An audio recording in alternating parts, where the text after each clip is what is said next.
Et bonsoir à toutes et à tous amis, bonsoir, j'espère que vous allez bien. On se retrouve aujourd'hui pour une toute nouvelle vidéo. Et ben encore une fois dans mon petit camion, là où je vis pendant quelques mois, pour vous parler de quelque chose de particulier. Puisqu'en ce moment, vous avez certainement pu le constater avec la fréquence des vidéos lectures, n'est-ce pas, que je passe pas beaucoup de temps à lire. C'est vrai, mon temps de lecture s'est fortement réduit.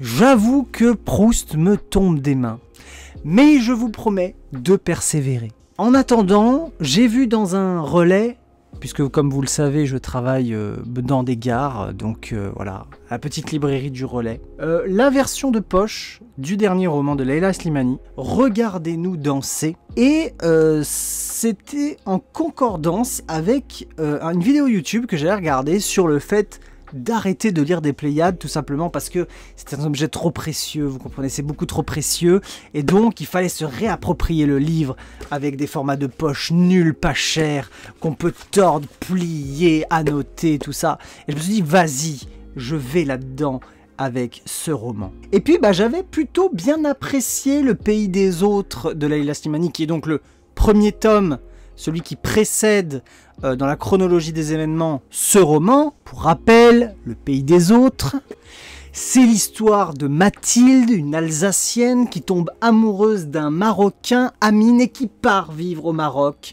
après la guerre pour se marier avec lui et pour fonder une famille et vivre avec cette famille au Maroc. Dans ce roman, elle doit mixer un peu son éducation, ses coutumes avec la vie au Maroc dans un contexte de colonisation française, tandis qu'Amine développe la ferme dont il a hérité. Tout un tas de personnages gravitent autour de ce couple, à commencer par leurs enfants, Aïcha et Selim, que nous avions laissés dans le premier tome, enfants à l'âge de l'insouciance, et d'autres personnages en provenance de la famille directe d'Amine, son frère, sa sœur par exemple. Dans ce second tome, les événements se déroulent dans un Maroc indépendant sous le règne de la monarchie d'Hassan II. Un maître pour beaucoup de Marocains, à commencer notamment par Amine, qui est désormais à la tête d'une agriculture florissante et qui s'est beaucoup enrichie. Et on retrouve à nouveau Mathilde, un peu tiraillée entre les coutumes françaises et son intégration aux coutumes marocaines, ou plutôt on va dire même musulmane, islamique, dans un pays plutôt musulman, tout en tenant un dispensaire dans la ferme familiale. Leurs enfants, Aïcha et Selim, ont bien grandi. La première étudie en France la médecine et pense beaucoup à son avenir, tandis que le second est un peu pris par une sexualité déviante et des valeurs qu'il ne comprend pas vraiment, un avenir dont il ne se préoccupe pas vraiment non plus. S'ajouteront à ces personnages les petits amis d'Aïcha, David, un juif français par exemple, et Mehdi, un fonctionnaire marocain. Selim, quant à lui, croisera la route de hippies allemands. Il va un petit peu connaître des expériences assez particulières qui le conduira à partir aux États-Unis. Le roman tout entier se déroule dans un contexte d'un Maroc en pleine modernisation, avec une certaine occidentalisation des mœurs et des pratiques. Et je pense que c'est un peu là la première critique que je vais faire dans cette vidéo de ce roman, c'est que à certains moments du roman, on a une frontière qui est quasiment inexistante entre comment dire, les mœurs occidentales et les mœurs maghrébines, c'est-à-dire on sent qu'il y a une certaine liberté, que les pratiques occidentales et que la modernité prend vraiment toute la place, jusqu'à même tomber dans l'imaginaire, puisqu'on est clairement parfois dans... on se sent clairement dans un roman, et à d'autres moments de ce même roman, on sent qu'il y a une certaine frontière nette entre la modernité et le Maroc et les pays musulmans du nord de l'Afrique. Alors, je veux bien croire que dans les faits, la reconstruction du Maroc se soit réalisée avec certains flirts, dans un certain flirt avec les mœurs occidentales, Mais là, on va quand même nous dépeindre une histoire d'une jeune Marocaine qui part vivre et étudier en France la médecine, qui tombe amoureuse en France d'un juif, David, qui est absolument brillante, qui réussit tout ce qu'elle entreprend, mais qui va quand même rentrer au Maroc pour pratiquer la gynécologie et se marier avec un fonctionnaire marocain. Bon, honnêtement, ça se voit quand même qu'on est dans l'imaginaire, dans le roman. Même si je ne doute pas qu'une histoire pareille ait pu exister, on ne peut pas dire que dans Regardez-nous danser, on suit des événements très authentiques, des événements populaires.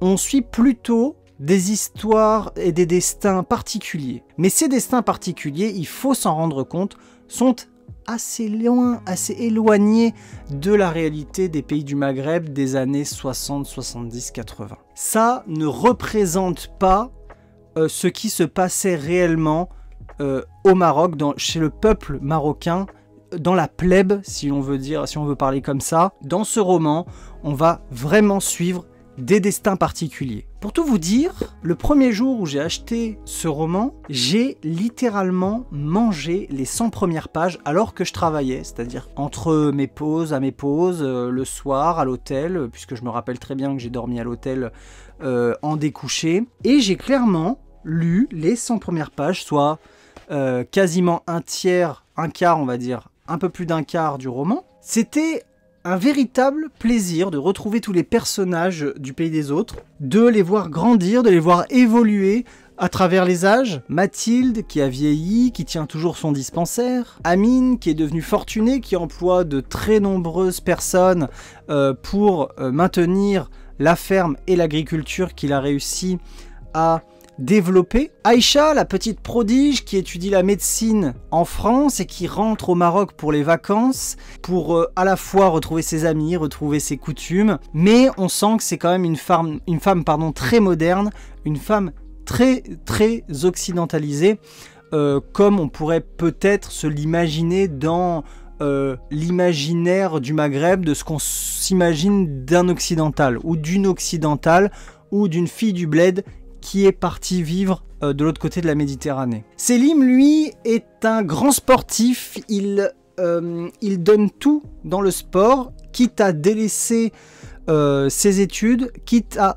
ne pas penser à son avenir. Il ne comprend pas trop ce qui se trame autour de lui, la politique, la société. Ce qui fait qu'il a souvent des réactions un peu naïves et des réactions un peu pulsionnelles. Et puis, le roman tombe un peu dans une certaine lassitude, pour plusieurs raisons que j'évoquerai plus tard, jusqu'à un point où le roman va réussir à un peu raviver l'intérêt qu'on peut avoir pour lui dans les 100 dernières pages. Le premier tome était centré sur la vie de Mathilde, le second est clairement centré sur la vie de sa fille Aïcha. On comprend bien dans ce roman l'intérêt de Leila Slimani à décrire à la fois une histoire féministe et à la fois une histoire qui ne peut être décorrélée de la modernité et des mœurs occidentales. L'histoire est clairement pas déplaisante, ou du moins les histoires ne sont clairement pas déplaisantes, mais ce qui est plutôt gênant, c'est la forme du roman, le rythme plutôt, même si on veut être précis, le rythme du roman que j'ai trouvé assez mauvais. Il y a un certain nombre de choses qui participent à cette lassitude qui constitue le cœur du roman dont je vais vous parler. Le roman propose un rythme beaucoup trop haché, avec plein de petits chapitres dans lesquels on va rapidement changer de personnage, changer de sujet, changer de décor. Et moi honnêtement, ça m'a souvent perdu.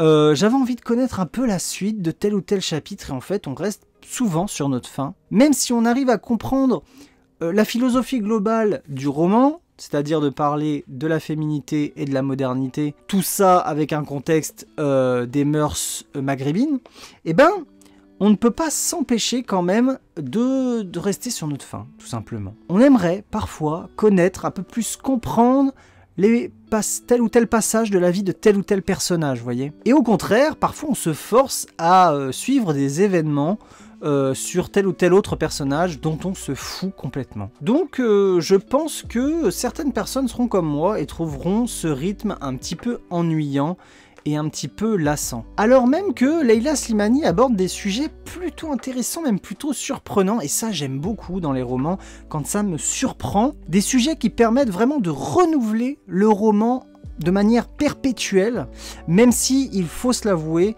souvent, encore une fois, on reste sur notre faim parce qu'on ne va pas au bout des choses, on ne va pas au bout de certains personnages, au bout de certaines situations, et des fois on aimerait vraiment connaître la suite. Par exemple, Selim qui s'adonne furtivement à une relation incestueuse avec sa tante, et ça participe à quelque chose d'assez repoussant, mais aussi d'assez surprenant, qui attire l'intérêt quand on lit le roman, qui attire vraiment l'intérêt. Ou encore le sujet de la sexualité féminine, qui certes pour nous occidentaux, modernes, contemporains, dois-je dire, est pas un sujet très choquant, mais qui, remis dans le contexte de l'époque, avec des explications d'époque, avec des événements de l'époque, participe à cette surprise et à cet intérêt qu'on peut avoir tout au long de l'histoire. Et puis l'histoire de Selim, qui partira suivre des hippies allemands, qui commencera à prendre diverses drogues, qui fera sienne ses idéaux politiques, jusqu'à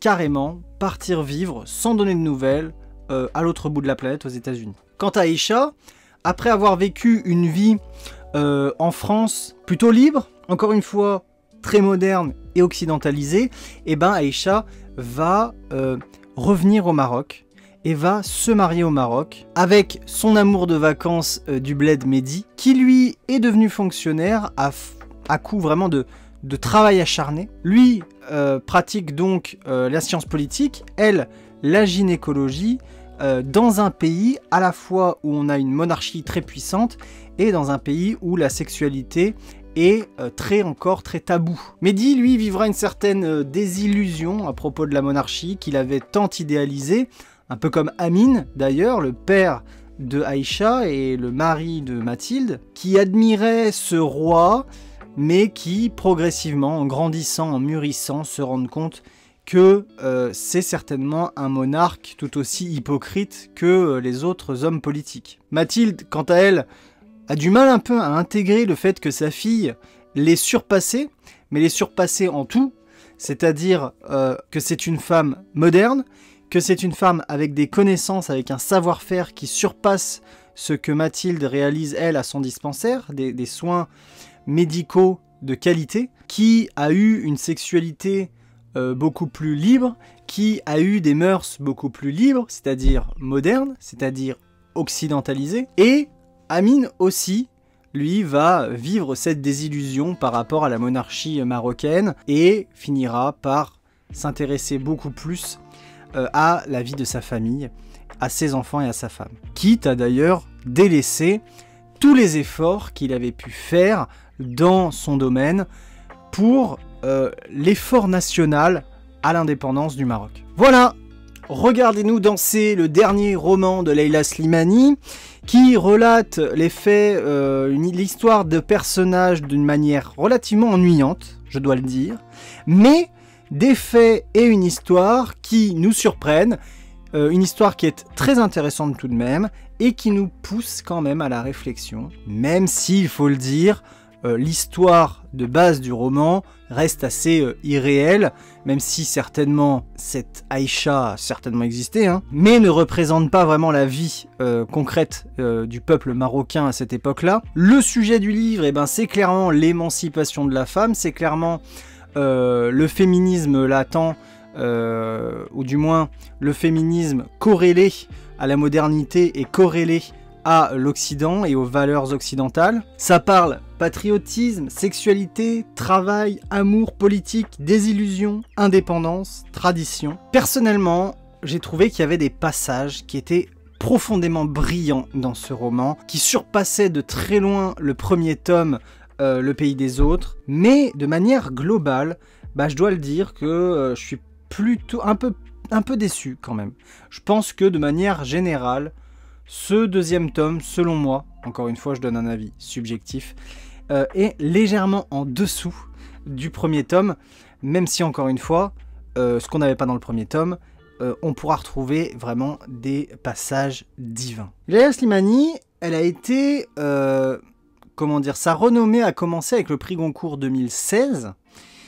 Et je me suis réellement demandé, pendant ma lecture, mais qu'est-ce qui fait que une auteure comme celle-là puisse être éditée dans une des maisons d'édition les plus prestigieuses en France? Qu'est-ce qui faisait qu'elle était au-dessus, qu'elle avait été éditée, puis rééditée chez Gallimard? Je me suis vraiment dit, soit je comprends rien à la littérature, soit il faut que je revoie mes critères d'exigence, mais dans ce roman, clairement, à part quelques envolées profondément d'une très grande qualité, je dois le dire, l'ensemble du roman, j'ai trouvé que l'ensemble du roman était assez moyen. Alors, est-ce que c'est aussi l'analyse que vous en faites? Est-ce que vraiment, aujourd'hui, on peut dire que des grandes maisons d'édition, qui publient parfois à travers le monde entier, publient aujourd'hui des bouquins, des romans, relativement médiocres, relativement moyens, je ne vais pas dire médiocre, je vais dire moyen. Tout ça pour simplement avoir un nom qui fait vendre. Leila Slimani, c'est un nom qui fait vendre, comme Guillaume Musso, comme Marc Lévy en son temps.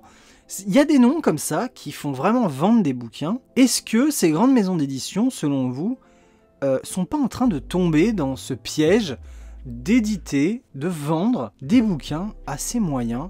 Tout ça pour avoir un nom en haut d'une couverture. Voilà, je me suis vraiment posé cette question. Je vous la pose aussi. Dites-moi en commentaire ce que vous pensez de cette réflexion. Mais voilà, même si j'ai plutôt bien aimé ce roman, il est quand même assez moyen. J'ai pas trouvé ça transcendant. Donc voilà les amis, sur ce, moi je vais vous faire des gros bisous. Je vais vous dire à très bientôt. Et on se retrouve, je l'espère, assez rapidement, en tout cas un peu plus rapidement, pour un nouvel avis lecture. Je vous fais des gros bisous, je vous dis à très bientôt. Ciao ciao.